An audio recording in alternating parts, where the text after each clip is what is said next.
So Daniel Penny is the U.S. Marine who saved the lives of both himself and the people around him on the F train in New York City after a violent criminal by the name of Jordan Neely was threatening to kill people on the train. You're familiar with this story. We've seen this unfold over the last couple of weeks. Black Lives Matter is portraying this as a murder. They're blaming police, even though police had nothing to do with this.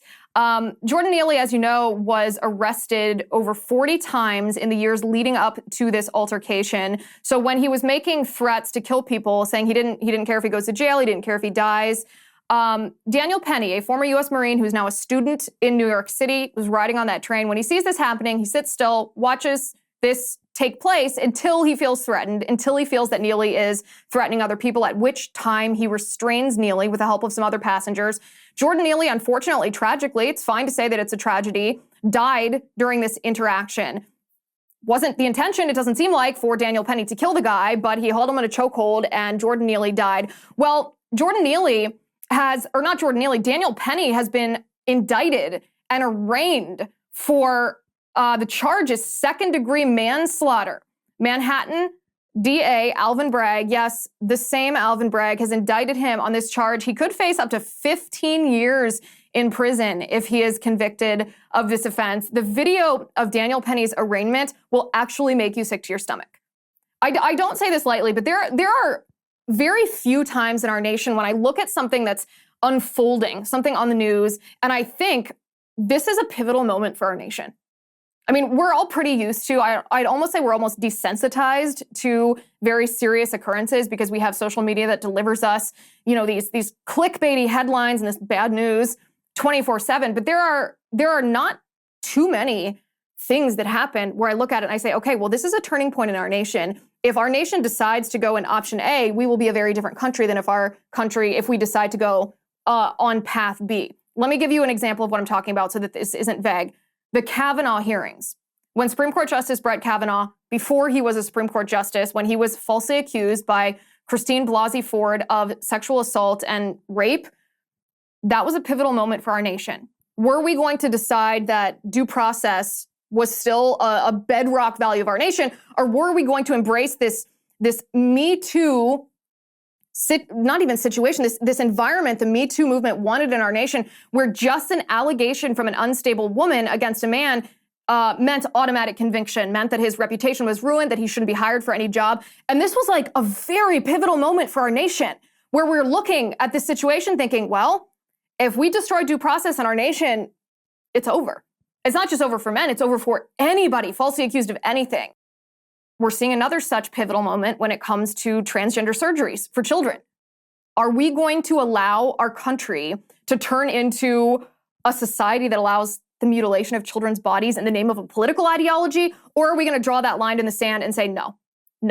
That not just science is science, but we are going to make sure we acknowledge the dignity of a human life and a child, and we don't allow doctors and surgeons to perform these atrocities on children who have been groomed by, most of the time, ideologue teachers and maybe children's entertainment like Disney, who wants to groom them into these trans ideologies. These are just a few of these pivotal moments in our nation, and it doesn't happen on a daily basis. It doesn't happen on a weekly basis. Sometimes it only happens once every couple of years, where you just stop and a situation gives you the chills and you think, you know what?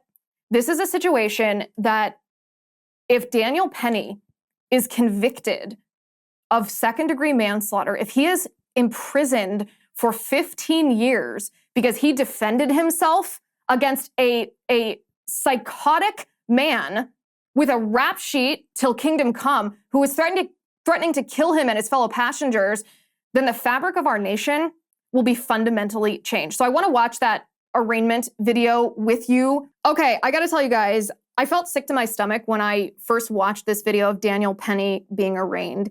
I saw the video. It went pretty viral on Twitter. There was a lot of media. There was a lot of independent journalists who were interested in covering this. And this young Marine, he's 23, 24 years old, very clean cut, surrenders himself to Manhattan District Attorney Alvin Bragg, the same Alvin Bragg that we all know and loathe from indicting Trump and refusing to indict actual violent criminals.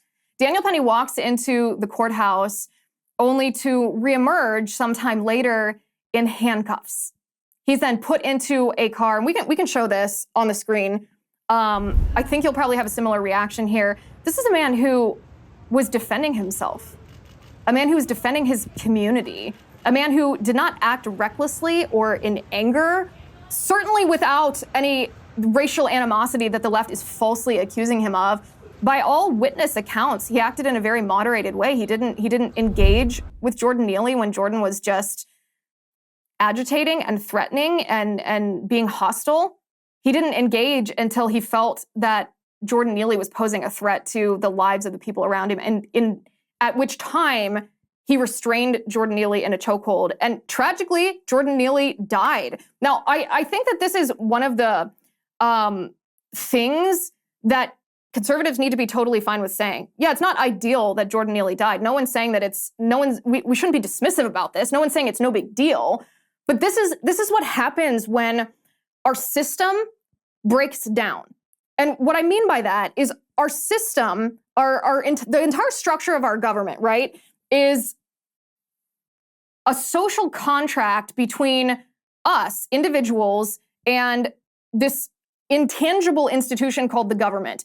And what we do is we willingly surrender some of our liberties, right? If we exist without government in a state of what's, I guess, anarchy, but if we exist in a state of absolute liberty in our society, and we decide to engage in what's almost a business-like contract, a social contract with the government, we willingly surrender some of our absolute liberty in exchange for an ordered society that is not anarchy, right? This is very, very fundamental for any kind of free society.